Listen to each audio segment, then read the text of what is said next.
મિત્રો, કુળદેવી માતાજી પાસે નિત્ય દરરોજ માત્ર આ એક જ મંત્ર બોલો, તમારી બધી મનોકામનાઓ કુળદેવી માતાજી પરિપૂર્ણ કરશે અને જીવનમાં આવતી તથા જીવનમાં ચાલી રહેલી બધી જ મુશ્કેલીઓ દુઃખો દૂર થશે। મિત્રો, કુળદેવી તમારા પરિવાર અને તમારા કુળની રક્ષા કરે છે અને મિત્રો, દુનિયાની કોઈ પણ સિદ્ધિ પ્રાપ્ત કરવા માંગો છો તો તમારે સૌ પ્રથમ તમારા કુળદેવી માતાજીનું શરણ લેવું પડશે। કુળદેવી માતાજીના આશીર્વાદ વગર કોઈ પણ સિદ્ધિ પ્રાપ્ત થતી નથી।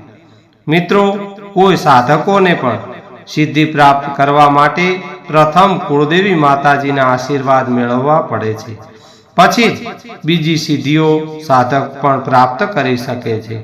મિત્રો, કુળદેવી માના આશીર્વાદ, કુળદેવી માને પ્રસન્ન કરવા માટે ભક્તો મંત્રોનો જાપ કરે છે અને એવા ઘણા મંત્રો છે જેનો સાચી શ્રદ્ધાથી અને સાચા હૃદયના ભાવથી જાપ કરવાથી કુળદેવી માની કૃપા પ્રાપ્ત થાય છે, પરંતુ કુળદેવી રાજી નથી થતા। મિત્રો, કુળદેવી માં ક્યારે રાજી થાય છે અને કુળદેવી માને રાજી થયા પછી જો આશીર્વાદ કુળદેવી માતાજીના અથવા કુળદેવતાના પ્રાપ્ત થાય છે તો તે ખૂબ જ મહત્વપૂર્ણ અને હંમેશા પરિવારનું કલ્યાણ થાય છે।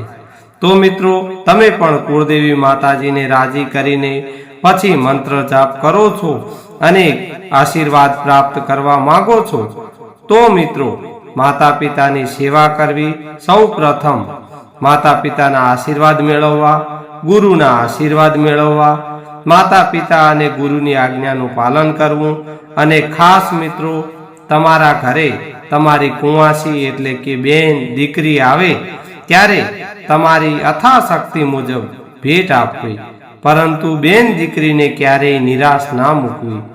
મિત્રો, બહેન દીકરીનું દિલ ના દુભાવવું।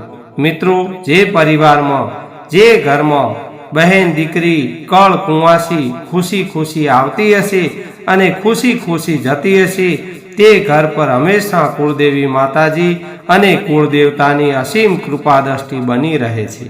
મિત્રો, તમે જાણતા હશો કે જ્યારે કોઈ પ્રાણ પ્રતિષ્ઠા મહોત્સવ હોય, માતાજીનો હવન હોય અથવા અન્ય કોઈ દેવી દેવતાનો પ્રસંગ હોય છે ત્યારે ગોર મહારાજ પ્રથમ કુળની કુંવાસી બહેન દીકરીને બોલાવવાનું કહે છે અને હરખથી યજમાન બહેન દીકરીને તે બોલાવે છે તો તેનું કાર્ય સફળતાપૂર્વક પરિપૂર્ણ થાય છે।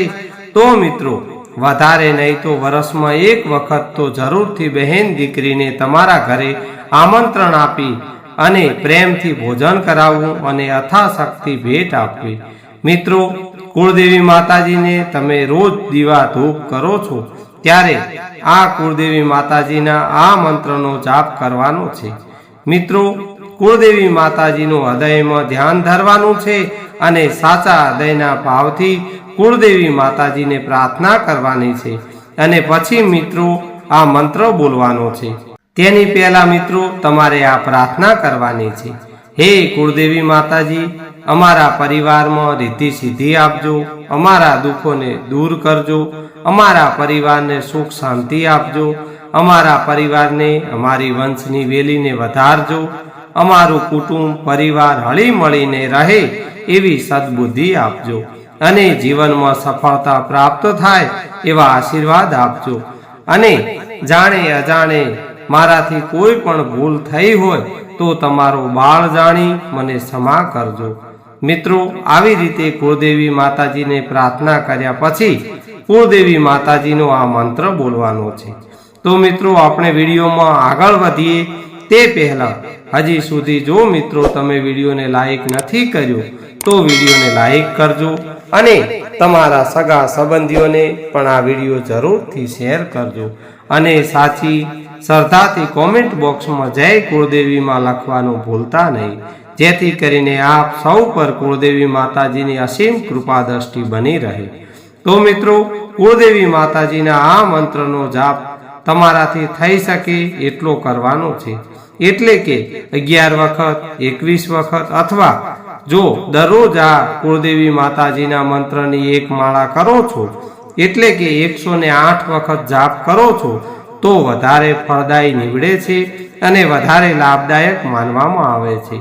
તો મિત્રો, તમારે દરરોજ કુળદેવી માતાજીની સામે બેસીને મનને શાંત રાખીને આ મંત્રનો જાપ કરવાનો છે. ઓમ કુળદેવીએ નમઃ.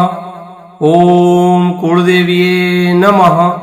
મિત્રો, આ મંત્રનો જાપ નિત્ય કરવાનો છે, જેથી તમારા બધા જ કષ્ટો દુઃખોને કુળદેવી માતાજી દૂર કરશે અને કુળદેવી માતાજીની આપના પરિવાર પર સદાય માટે કૃપા દ્રષ્ટિ બની રહેશે. તો મિત્રો, આપ સૌ પર કુળદેવી માતાજીના આશીર્વાદ હંમેશ માટે વરસતા રહે એ જ પ્રાર્થના સાથે મિત્રો આજનો વિડીયો અહીં પૂર્ણ કરીશું. ફરી મળીશું એક આવા જ નવા વિડીયોમાં.